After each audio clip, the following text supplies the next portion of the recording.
and gentlemen, it's time to be alive. I see the death of everyone I meet. Part 2. Written by JJX2525. So a couple of days ago, I got this email. The writer, he didn't give his name, had read my story and said he remembered the incident when Phoebe died from the news. He said he lived in my city. He said he was sorry. He said he had the same power.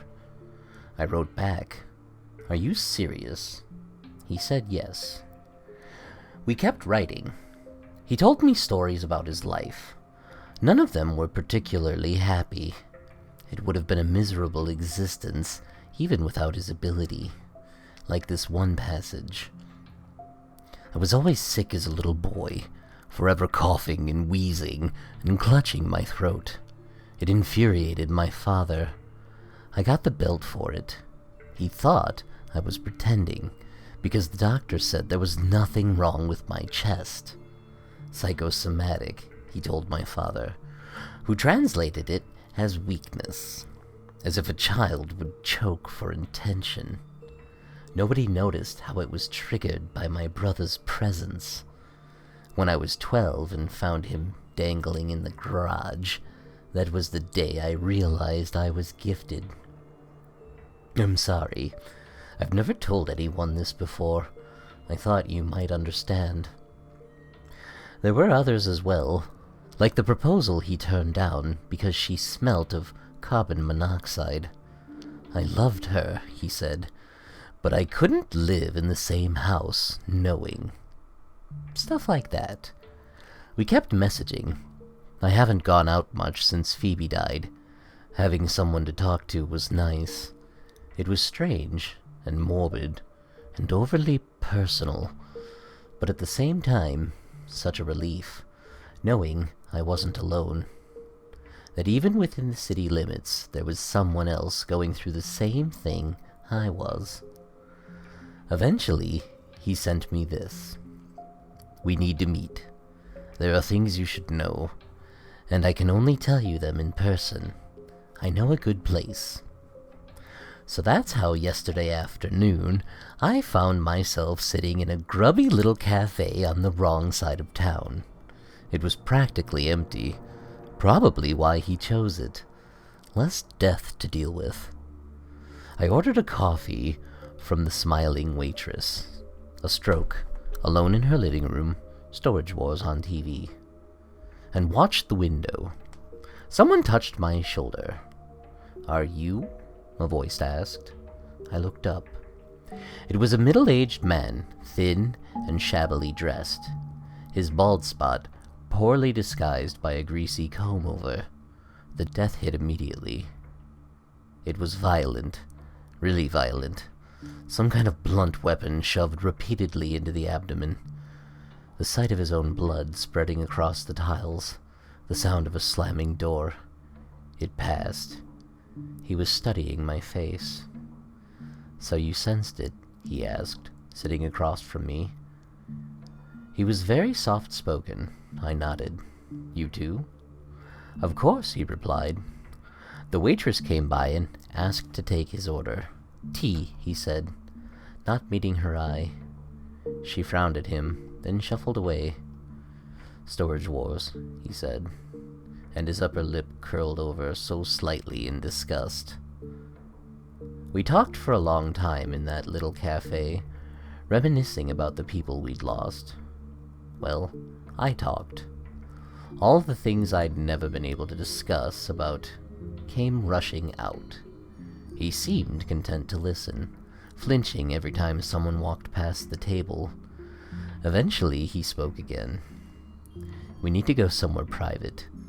I live not far from here. Let's go." I hesitated, but not for long. I couldn't risk losing out on hearing what he had to say.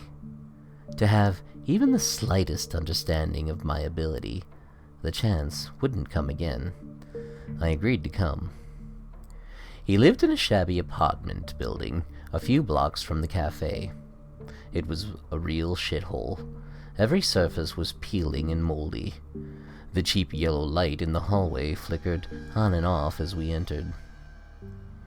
"Not a lot of people come through here," he explained as we climbed the stairs. "That's how I like it." His apartment was even worse. I felt my first real doubts when I saw the layer of grime covering his only window. The floorboards were covered in bloated, overflowing trash bags. And the smell. How could he live with the smell? "I don't normally have guests," he said, with a forced chuckle. He led me through the kitchen. Practically empty, except for a plastic table and a couple chairs. More crap on the counters, loose cutlery, bad food, flies crawling everywhere. We sat. "Now," he began, "I think it's time we discuss the real reason you're here." I didn't respond. "Young man, I'd like you to tell me my death, please." I shook my head. That's a bad idea." "Just tell me." He reached across and squeezed my hand. I resisted the urge to recoil. "What's it going to be?" I looked at him. There it was again. The pool of blood. The slamming door. He was disgusting, but I did not feel bad for him. "I'm sorry," I said. "Fighting only makes it worse." "You think I don't know that?" he said. "You think that I would defy death?" "Don't you want to?" I asked. "Only a fool disobeys death. Death is Lord and Master. Death is the one true God. He has chosen us." All of this he said as quietly as before, his milky white eyes fixed on mine, wide and reverent. I tried to stand up, but he pulled me closer. "Please," he said, "please don't leave me. I can't stand to spend another day like the rest of them, living in ignorance, in stupidity." His yellowing nails dug into the skin of my forearm as he spoke, until tiny beads of blood rose to the surface. "We are just sacks of flesh. We rot from the day we are born. Even in growing there is rot. Rot. Rot. So little weight to snap a bone. So little flesh to burn the skin. But us, we're special. We ought to know our destinies. He chose us. Us for his purpose." I shook my head mutely. I felt frozen in place. Purpose? What purpose? "Young man," he said to me, his voice as soft as ever, "do you know how it feels to meet someone you know will die at your hand?" I said nothing. "Of course you do. You've already killed once. Already you have been a servant. My first was my father. One day he was beating me, when in his eyes I saw my own face, contorted in rage. I couldn't escape it. I tried. I did, honestly. But no man is stronger than his death. He rules me now. I see who to take, and I take them, just as death tells me." "This is mad," I said. I didn't know what else to tell him. "You're mad." "No, my son." He leaned forward, pressing his forehead against mine. The stench of his breath filled my nostrils. "I am enlightened." "No." I yanked myself free, not noticing his other hand rushing towards me until it was too late. The bottle exploded across my temple. I crumpled into the wall, only just dodging another blow to the face. "Tell me," he screamed, stabbing the broken bottleneck. I grabbed his wrist and yelled back, "Fuck you!" You know what the worst part is? There were better ways I could have done it. Nicer ways. It's not like the butter knife was the closest thing to hand.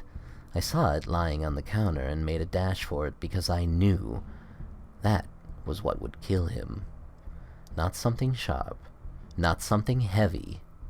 I didn't even have to push it in the first time. I was holding it in both hands and he slammed right into me. But I remember from the vision, multiple stabbings. So after he fell, I shoved it in again and again until it was so slick with blood I couldn't get a good grip. He looked at me, his eyes wide, trying to say something. All he could manage was a wet, gurgling sound. We stared at each other for a second. Then I walked out, slamming the door behind me. I kept telling myself it was self-defense.